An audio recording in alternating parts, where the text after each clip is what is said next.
ప్రస్తుతం మనతో ప్రముఖ రచయిత కాలమిస్ట్ భాస్కర్ రావు గారు ఉన్నారు. సార్ని అడిగి సనాతన కాంక్లేవ్పై అభిప్రాయం తెలుసుకునే ప్రయత్నం చేద్దాం. సార్, ముందుగా జై శ్రీరామ్. రిఫ్లెక్షన్ టీవీ చేస్తున్నటువంటి సనాతన కాంక్లేవ్ మన టీంకంతా కూడా అభినందనలు తెలియజేస్తూ ఉన్నాను. ఇవాళ దేశమంతా సనాతనం సనాతనం సనాతనం నిత్య నూతనం కావాలని దేశమంతా పోరాటం జరుగుతూ ఉంది, స్టార్ట్ అయింది. అలాంటి ఉద్యమానికి తెరదీసినటువంటి Amogh and party, Amogh and మిత్ర బృందం రిఫ్లెక్షన్ ఛానల్ ద్వారా జరుగుతున్నటువంటి ఈ కార్యక్రమానికి నేను పాల్గొనడం నాకు చాలా సంతోషంగా ఉంది. తెలుగు రాష్ట్రాల్లో కూడా అలాంటి ఒక అద్భుతం జరగాలని, సనాతనానికి సంబంధించినటువంటి ఒక మంచి వాతావరణం ఏర్పడాలని కోరుకుందాం. అలాంటి కార్యక్రమంలో ముందు భాగంలో ఉన్నటువంటి రిఫ్లెక్షన్ టీవీ వాళ్లకు మనమందరం చేయూతనిద్దాం. ఆ ఛానల్ సమాజంలోకి విస్తృతంగా తీసుకుపోయేటటువంటి ప్రయత్నం చేద్దాం. నమస్కారం. నిర్వహిస్తున్నటువంటి సనాతన కాంక్లేవ్ 2.0 పై మీ అభిప్రాయం? చాలా అద్భుతంగా ఉంది. ఎందుకోసమంటే సనాతన ధర్మం అంటే మర్చిపోతున్న టైంలో మరొక్కసారి యువతకు, నేటి తరానికి, వచ్చే తరానికి అద్భుతంగా అందిస్తున్నాడు అమోఘ్ దేశపతి గారు. లాస్ట్ ఇయర్ ప్రోగ్రాం నేను చూసిన తర్వాత ఈ ప్రోగ్రాం ఖచ్చితంగా నేను రావడం జరిగింది.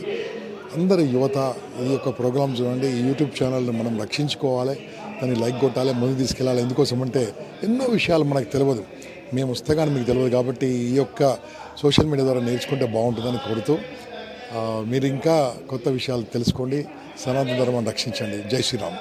సార్, ఇప్పుడు సనాతన 2.0 రిఫ్లెక్షన్ ఛానల్ నుంచి సనాతన 2.0 కాన్క్లేవ్ జరుగుతుంది. అది మీకు ఎలా అనిపించింది సార్?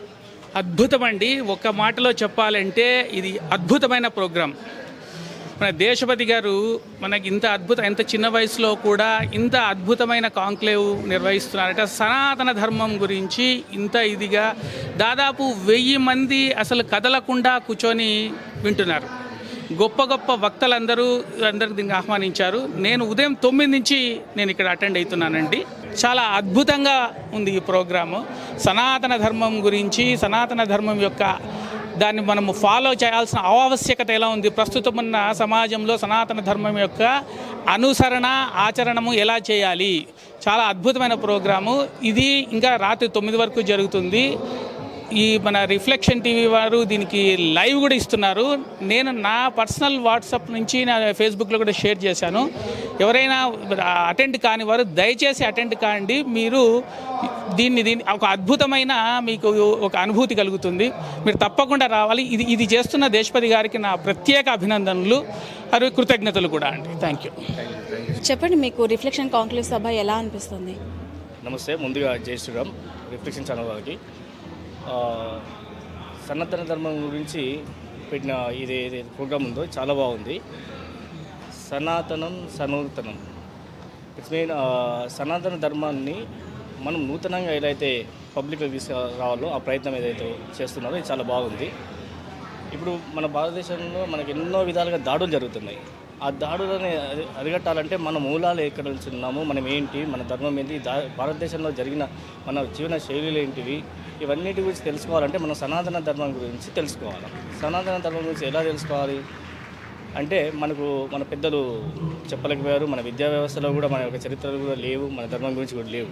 సో ఇప్పుడు సనాతనం సనూతనంగా మన ముందుకు తీసుకొస్తున్నారు రిఫ్లెక్షన్ ఛానల్ వాళ్ళు. It's very great. ప్రతి ఒక్కరికి చిన్నతనం నుంచి ఇట్లా తల్లిదండ్రులు ఖచ్చితంగా ఈ సనాతన ధర్మం సంబంధించి ఏదైతే వస్తాయో సనాతనంలో 2.0 ఈ ఛానల్లో ఖచ్చితంగా పిల్లలకు కూడా చూపించాలని కోరుకుంటున్నాను. జై Sriram. Thank you. Reflection Sanatana conclave 2.0 ఈ వేదిక మీకు ఎలా అనిపిస్తుంది?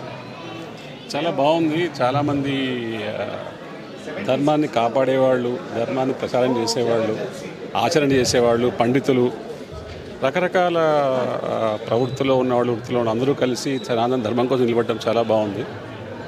ధర్మం అంటేనే యతోభిధయ నిశ్రేయస ససిద్ధి ధర్మ. కాబట్టి అభుదయాన్ని కోరుకునేది, శ్రేయస్సునిచ్చేది ధర్మము. ఆ ధర్మం కోసం ఇంతమంది అంటే అభ్యుదయం అనే వర్డ్ అనే పదమే సనాతన ధర్మాన్ని, వేరే వేరే రాజకీయ పంథాలది కాదు. కాబట్టి ఇంతమంది కలిసి రావడం, ఇంతమంది సనాతన ధర్మం కోసం నిలబడడం ఇది చక్కగా అభ్యుదయానికే, మంచి శ్రేయస్సును కలిగించడానికే చాలా బాగుంది. ధన్యవాదాలు. చాలా అద్భుతంగా ఉంది. అమోఘ్ ఎప్పుడు చెప్తూ ఉంటాడు, అలాగే ఇంకా జగద్గురుల వాక్ అది, ధర్మ మార్గంలో నడవండి, పిల్లల్ని ధర్మ మార్గంలో నడిపిస్తే మన దేశం చక్కగా బాగుపడుతుంది. సో మనం అది ఫాలో అవుదాం, మన పిల్లలకి నేర్పిద్దాం. హర హర శంకర, జై జయ శంకర.